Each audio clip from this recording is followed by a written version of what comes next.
The gym smelled like ambition, sweat, and faintly like last night's pepperoni pizza someone shouldn't have eaten before leg day. Ethen stood at the front desk, gripping his shiny new membership card like it was a golden ticket to fitness heaven. He was in his late 20s, messy brown hair, average build but eager eyes.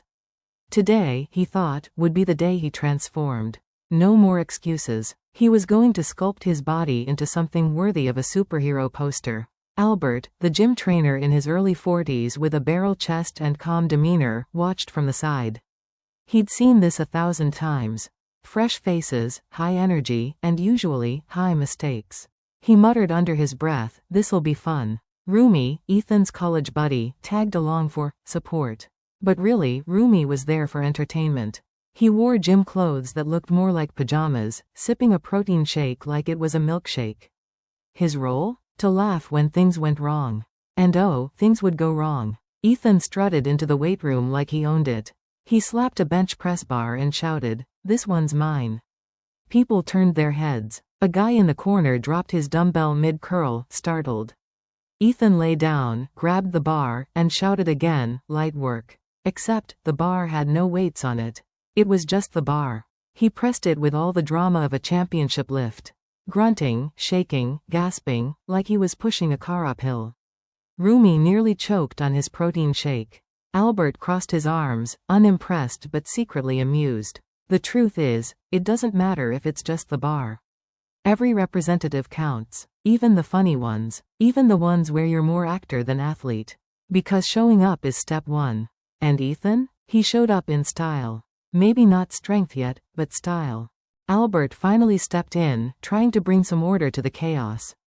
"All right, Ethen," he said, "before you break the bench, let's warm up properly." Warm-ups. Simple. Easy. Foolproof, unless you're Ethen. Albert demonstrated jumping jacks with perfect rhythm. Ethen copied, for 2 reps.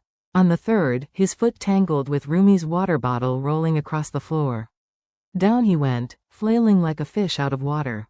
A group of treadmill joggers slowed down, half concerned, half entertained. Roomy? He was rolling on the mat laughing, tears in his eyes.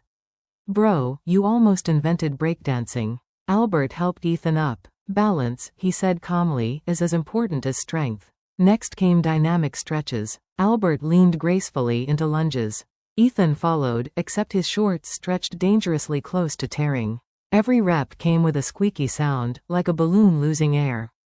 People stared. Ethen turned red but kept going. No pain, no gain, right? And yet, hidden in this comedy was truth.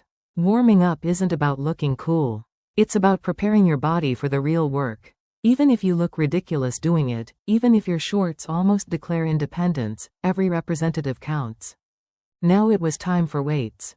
Ethen marched to the dumbbell rack like a knight choosing his sword. He grabbed a pair far too heavy for a beginner. Albert raised a hand, maybe start lighter?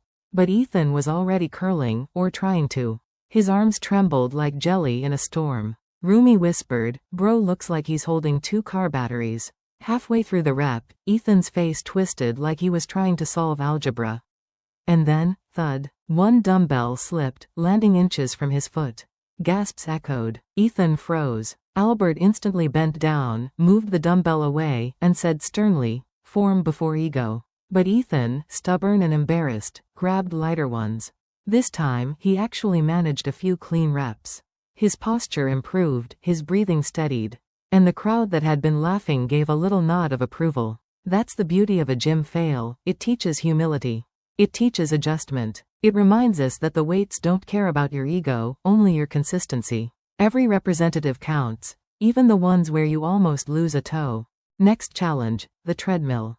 Albert said it slow. Ethen insisted, "Crank it up." "I'm built for speed." Mistake number 1. At first, he jogged fine. Music blasting in his earbuds, he felt unstoppable. But then, ego turned the dial. Suddenly, he was sprinting like he was in the Olympics. Roomy clapped sarcastically. But speed without stamina is like Wi-Fi without internet, useless. Ethen's legs turned to noodles. He slipped. For a second, it looked like slow-motion movie magic. And then, wham! He fell off the treadmill, landing on the mat behind. The whole gym froze. Someone dropped a yoga ball.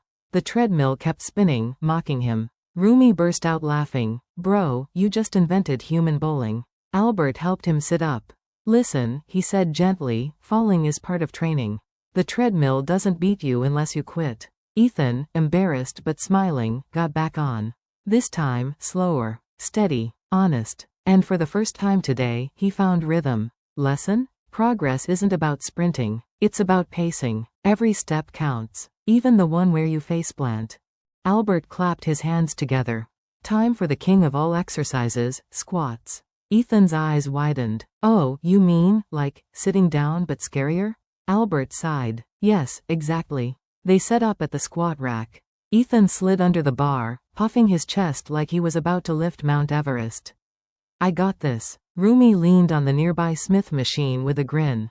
Yeah, bro, don't forget to breathe, and maybe pray. Ethen lowered down for his first rep. His knees cracked like popcorn in a microwave. His face twisted. He descended further, then froze halfway. He couldn't move. Stuck between sitting and standing, he looked like a broken action figure. Help, he whispered dramatically. Albert calmly grabbed the bar and guided him up. Roomy clapped like a game show audience. Ladies and gentlemen, the world's first human chair. Ethen shook his head, embarrassed but laughing. Albert lowered the weight, making it manageable. Focus on form, not ego, he said. Half the gym fails I see? People lifting too heavy, too soon. With lighter weight, Ethen squatted again. This time, not perfect, but steady. He exhaled, rose back up, and suddenly the room didn't feel like it was laughing at him. Instead, it felt like cheering him on. Every representative counts. Even the one where you freeze like a chair. After surviving squats, Ethen stumbled over to the big gym mirror wall. He stared at his reflection, drenched in sweat. His hair stuck to his forehead, his shirt looked like it had fought a storm, and his face was a mix of exhaustion and disbelief. Do I look stronger yet? He asked. Roomy burst out laughing. Bro, you look like you wrestled a garden hose and lost. Albert chuckled, then stood behind him. This is where most people quit, he said. They don't see instant results. But strength isn't built in a day. It's built in moments like this, sweaty, messy, unglamorous. These are the reps that count the most. Ethen nodded slowly. So, I'm like, a work in progress? Albert smiled. Exactly. Roomy pointed at the mirror. Yeah, more like a progress meme. Everyone laughed, including Ethen. And in that moment, something shifted. For the first time all day, Ethen didn't feel like a failure. He felt like a beginner. And there's a big difference. Beginners aren't failing. They're learning. Every drop of sweat on his reflection? That was proof of progress. Because in the gym, and in life, the mirror doesn't just show where you are. It shows where you're going. Up until now, Roomy had been the peanut gallery. But suddenly, he tossed his protein shaker aside and said, all right, man. My turn. Can't let you have all the glory. Albert raised an eyebrow. You sure? Roomy puffed his chest. Please, I was born ready. He strutted to the pull-up bar. Jumped up. Grabbed it. Hung there. And stayed there. No pull-up, no movement, just hanging like laundry. His legs swung helplessly. Albert? The bar's broken. Albert deadpanned. The bar's fine. Ethen was on the floor laughing, tears streaming. Bro, you look like a scared cat on a tree. Roomy finally dropped down, panting. Okay, maybe I need a warm-up.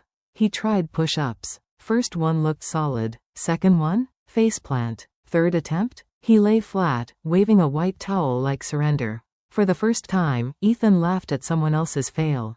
But not in a mean way, in a brotherly way. Because suddenly, they were in it together. Roomy wasn't just the spectator anymore.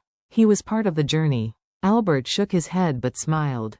See? Every representative counts. Even the funny ones. By the end of the workout, Ethen was drenched, trembling, but standing tall.